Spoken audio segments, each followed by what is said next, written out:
Tu me dis. Ça y est, voilà. Ça y est. Alors, je les ai mis sur la même. Est-ce que tu préfères chacune ou est-ce que, parce que je les ai mis sur la même page? Oh, ben, c'est pas grave, hein. Ouais, c'est bien. Ok, super. Donc, en bas, on a un type qui est un type générateur. Pourquoi il est générateur? Parce qu'il a le centre, donc, qui est rouge, d'accord? Le centre, le carré rouge qui est le deuxième carré en partant du bas, d'accord? Qui est défini, c'est-à-dire qui est coloré. Alors, les couleurs en design humain n'ont pas d'importance comme les chakras, hein. C'est pas, tiens, rouge, colère, truc, machin. Non, non. C'est des couleurs comme ça qui ont été définies comme ça. Donc, quelqu'un qui est générateur, il a ce centre-là défini. Donc, l'aura du générateur, en fait, le générateur, c'est 70% de la population. Et l'aura du générateur, c'est une aura qui est ouverte, qui est enveloppante. Donc, dans cette carte-là, on voit que la personne, elle a, donc, bon, le type, ça va être, elle est générateur. Et puis, on va regarder, et son autorité, d'accord, c'est l'émotionnel. C'est-à-dire, c'est le petit triangle qui est sur la droite. C'est-à-dire que quand ce triangle est défini, la personne, elle est tout le temps autorité émotionnelle. Donc, là, on a quelqu'un qui, quand il va naviguer dans la vie, il doit répondre à la vie, et surtout pas initier, surtout pas essayer de mettre en place des choses avec sa tête en disant je veux faire ça, je veux faire ça, je veux faire ça. Non.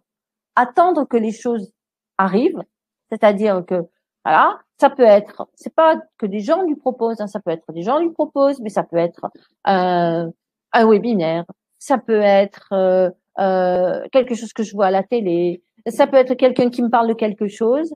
Et là, il y a une énergie qui est à l'intérieur du corps qui va se manifester. Et la personne, elle va être en réponse. C'est-à-dire, waouh.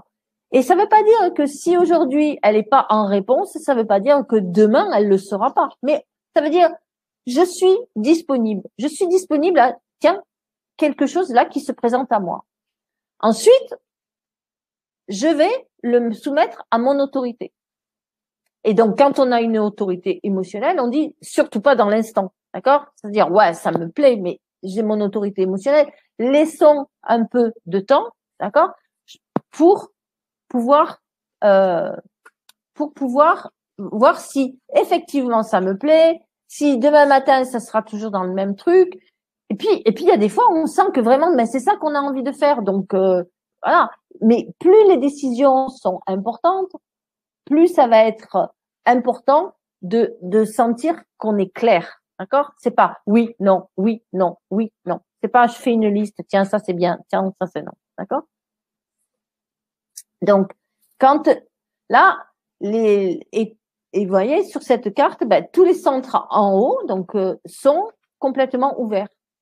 Donc ça veut dire que voilà, c'est une personne qui doit répondre à la vie, d'accord, à toutes les choses qui vont se présenter ou pas.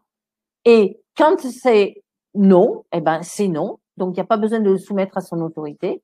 Et quand c'est oui, ça me plaît, je suis disponible, alors je vais voir comment mon autorité, elle me parle par rapport à ça. Et il n'y a rien à changer, d'accord? C'est-à-dire, je ne dois pas essayer d'avoir les centres en haut qui sont colorés. Il n'y a rien à faire. Il y a juste à accepter la personne qu'on est là. Super. Tu veux qu'on monte la deuxième carte? Alors, attends, je vais parler aussi peut-être des calculs. Voilà. Sur la droite, on a la date de naissance qui correspond donc au jour de naissance. D'accord? Donc ça, c'est tout ce qui est en noir sur la carte. Et en rouge, on a donc ce calcul qui a été fait, qui est 3 mois avant la naissance et qui correspond à l'inconscient, qui correspond aussi au plus côté transgénérationnel, les grands-parents, génétique.